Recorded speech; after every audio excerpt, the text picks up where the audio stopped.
반갑습니다. 페페 아빠입니다. 오늘도 이제 두 번째 영상입니다. 일단 펀딩비 관련된 얘기를 드렸고, 지금 장이 엄청난 큰 변곡점이 오기 전이다 보니까 앞으로 다가올 수 있는 것들 또 하나 짚어볼게요. 제가 그래서 펀딩비 말씀드렸고, 펀딩비가 양펀비에서 음펀비로 바뀌었다.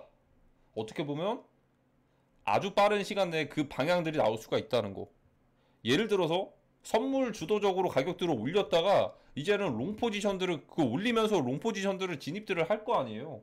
그것들이 정리가 끝났고 공매도를 모았으니까 이게 음펀비로 바뀌었을 수 있다. 당장은 방향이 안 나오더라도 빠르면은 몇 일 이내에 이 방향들이 나올 수 있는 약간 좀 이제 힌트가 될 수도 있지 않을까. 그 부분을 좀 오늘 강조를 드렸던 것 같습니다. 그리고 또 하나 지켜봐야 될 게 한국에서만 있는 상황입니다. 바로 김치 프리미엄. 난 좀 이해가 안 돼요.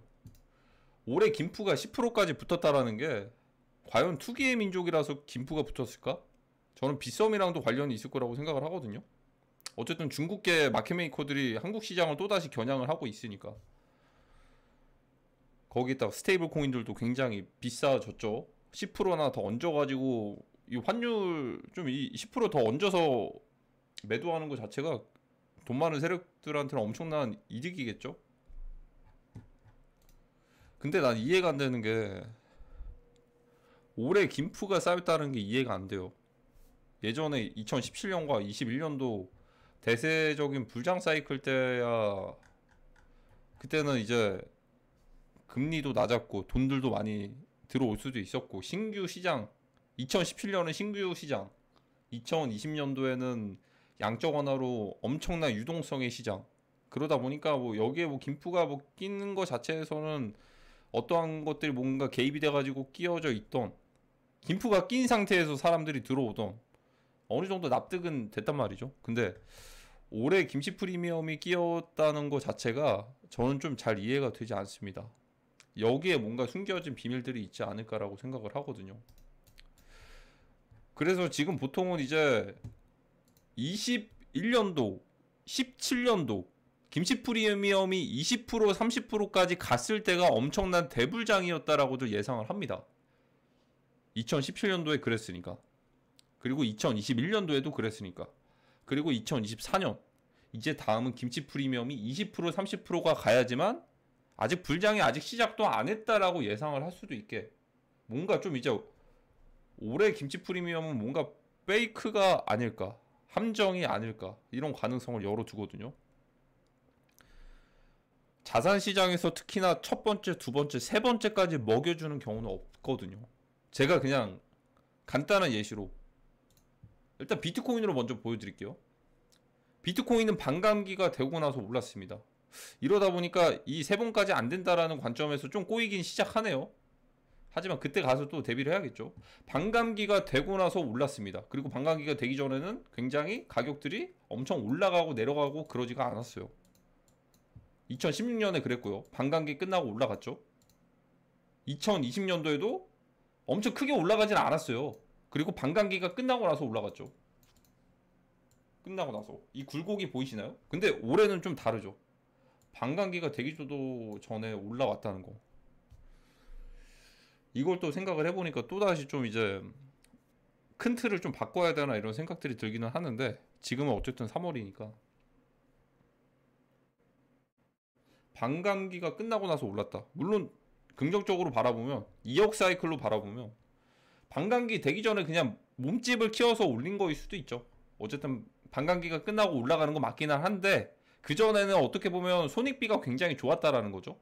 반감기가 되기 전에, 이후에 엄청나게 크게 오르기 직전에 바로 이게 반응들이 바로바로 나왔거든요. 반감기 끝나고 2016년부터 이제 비트코인 계속 올라가가지고 일단은 3,000달러, 4,000달러 찍었고, 2017년 한 5월달에.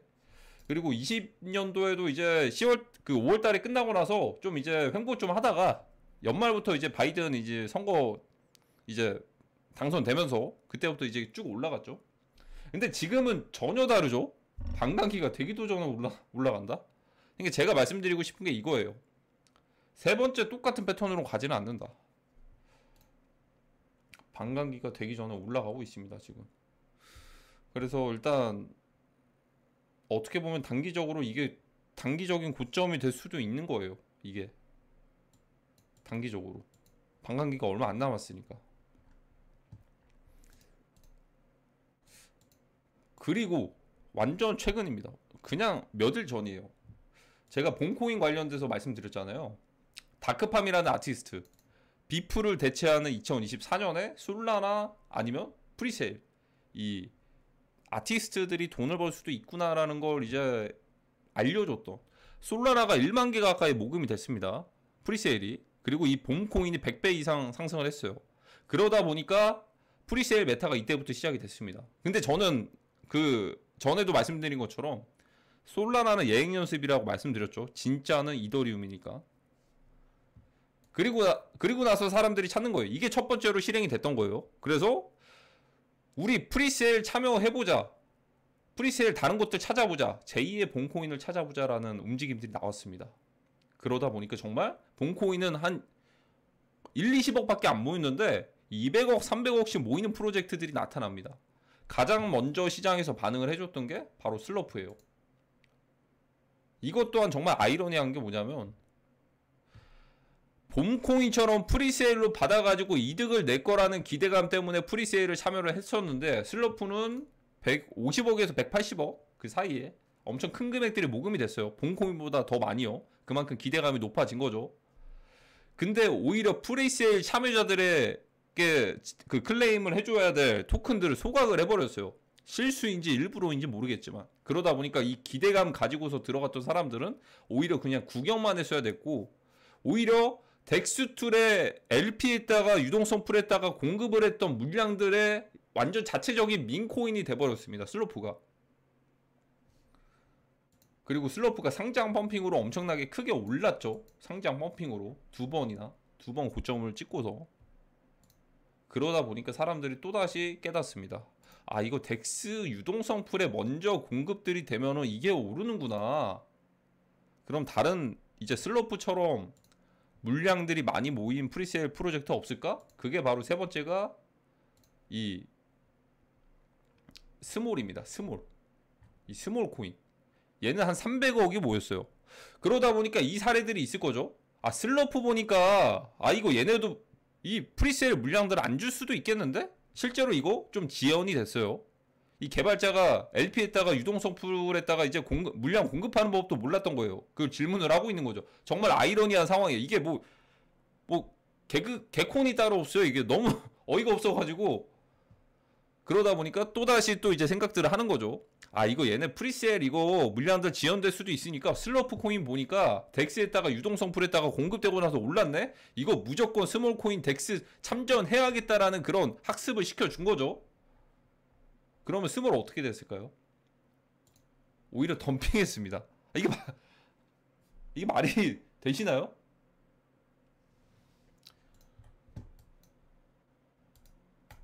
똑같은 거를 3번에서 반복하지는 않는다라는 겁니다. 아, 물론 이거는 사실 정말 꼬이고 꼬아버렸네요, 이거는. 그러니까 세력들이 쉽게 떠먹여주진 않는다라는 이야기이기도 합니다. 이게 봄에서 시작된, 슬로프에서 시작된 스몰 코인까지 이 전체를 바라봤을 때, 그래서 똑같이 저는 생각을 하는 거예요. 뭔가 좀 쉽게 떠먹여주진 않을 거다. 뭔가 함정이 있지 않을까. 함정이 있을 것 같습니다. 그게 바로 이제 김치 프리미엄인 것 같아요. 저는 만약에 스테이블 코인이 빗썸에 있잖아요. 그래서 테더라든지 USDC 마켓을 만약에 독단적으로 새로 만들어가지고 그러면 일시적으로 스테이블 코인 수요들을 늘릴 수가 있겠죠. 그래서 수요가 늘어나는 거에 세력들은 그 스테이블 코인들을 팔아버리는 겁니다. 프리미엄 값을 띄워가지고. 뭐 이런 식의 방법도 있을 거고, 물량 해소가 굉장히 수월해질 수도 있겠죠. 프리미엄이 쌓이면. 예를 들어서 5천억어치의 비트코인을 팔아야 돼요. 그걸 야금야금 팔았을 때 같은 5천억을 파는데 프리미엄이 없으면 비트코인이 6만 달러에서 만약에 6만 4천 달러까지 5만 4천 달러까지 떨어진다고 가정을 해봅시다. 근데 프리미엄이 붙었으니까 이미 가격이 더 높은 상태잖아요. 같은 금액을 팔았는데 5%밖에 안 떨어지는 거죠. 한국에서만. 그러니까 이게 한 번에 그러면 물량들이 다 같이 나와가지고 덤핑이 됐을 때 프리미엄이 한 번에 맞춰질 수도 있고 오히려 역푸까지도 뜰 수도 있는, 한 번에 던져버려야 되니까.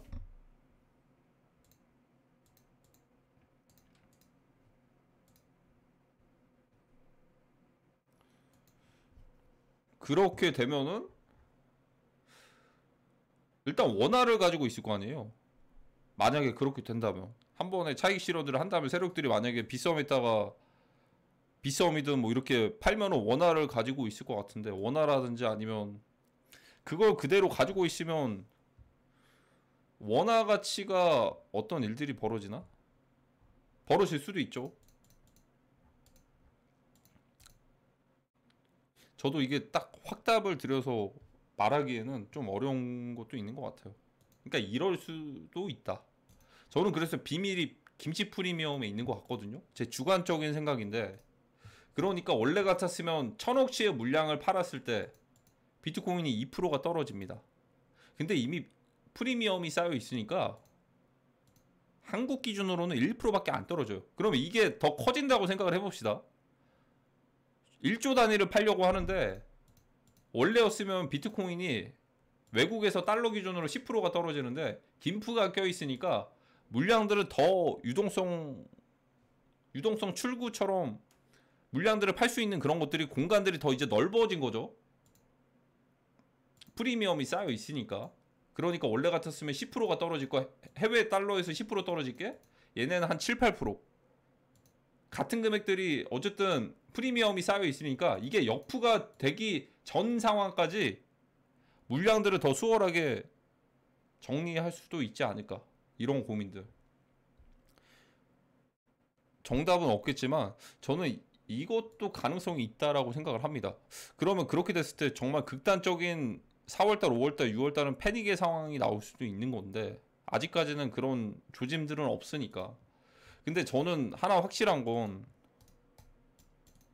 그 과세도 유예가 됐잖아요. 저는 과세 유예 안 될 것 같아요. 지금까지 과세 유예가 한 2번 정도 됐죠. 과세 유예 안 될 것 같아요, 올해는. 그러니까 정책들이나 이런 것들이 뭐 지켜졌던 게 많이 없었던 것 같아요. 그래서 과세 유예도 안 되고 내년부터 과세가 되는 거고, 프리미엄도 마찬가지로 2017년도에도 10%대에서 40%까지 뛰었고 21년도에도 이런 식으로 뛰었잖아요. 그래서 올해도 그렇게 띄울 거라는 100%가 없는 것 같아요. 저는 오히려 프리미엄이 안 띄워질 수도 있다라고 생각을 합니다. 오히려 역부까지 나오는 어떠한 인위적인 상황들이 발생을 할 수도 있다. 총선도 얼마 안 남았고 그게 주인공이 한국이 될 수도 있다라는 거죠. 올해 같은 상황에 김프가 꼈다라는 게 그 뒤에 중국이 있을 수도 있는 거고, 정말 잘 따라가야 될 것 같습니다. 변수 상황은 갑자기 발생을 합니다. 그러니까 이런 상황이 나올 수 있다라는 걸 가정을 열어둬야 돼요. 올해만큼은. 코인 시장이 원래 그렇거든요. 그 상한가, 하한가 이런 게 없잖아요. 그러다 보니까 그런 상황들이 왔을 때는 정말 대비하기에는 그때는 이미 늦었다라는 겁니다. 그래서 살펴봐야 될 게 일단 김치 프리미엄을 잘 유심히 좀 잘 봐야 될 것 같습니다. 올해는 역대급으로 역푸가 뜰 수도 있다. 역푸까지 뜨려면 어떤 식의 방향이 나와야 되지? 역푸가 뜨려면 이거 좀 머리가 좀 아프네요. 방금 생각을 한 거라서. 어찌됐든 올해의 김치 프리미엄은 저는 가짜라고 생각을 합니다. 지금 시장을 주도하는 게 올해는 국내에서 그렇게 크지가 않거든요. 해외에서 주도를 하는 거니까. 민코인도 마찬가지고. 그러면 다음 영상 때 오도록 하겠습니다. 감사합니다.